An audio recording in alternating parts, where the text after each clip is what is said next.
পানির ভাপে তালের কেক। তালের এই ভরা সিজনে তালের কেকটা না খেলে মনে হবে যে তালের পিঠা খাওয়া হয়নি। এভাবে করে কেকটা বানিয়ে দেখতে পারেন, অনেক সফট হয় খেতে।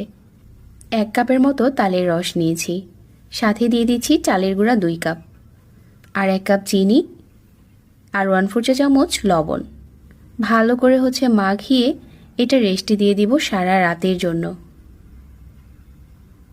পরের দিন সকালবেলা এটা একদম এরকম ফুলে ফ্লাফি হয়ে যাবে। ঠিক এই পর্যায়ে এরকম ছোট ছোট বাটিতে নিয়ে নিচ্ছি, আর উপরটাতে এভাবে করে নারকেল ছড়িয়ে দিচ্ছি। আপনি চাইলে গোলাটার সাথে একবারে নারকেলটা মিশিয়েও পিঠা বানানো যাবে। আর এখন দিয়ে দিচ্ছি উপরে কিশমিশ। একটা পাত্রে আগে থেকে পানি ভাপ দিয়ে নিয়েছি, আর স্ট্রেনার বসিয়ে দিয়েছিলাম। আর এটার উপরে বাটিগুলো বসিয়ে দিয়ে ঢাকনা দিয়ে ঢেকে 10 মিনিট ভাপ দিয়ে নিচ্ছি।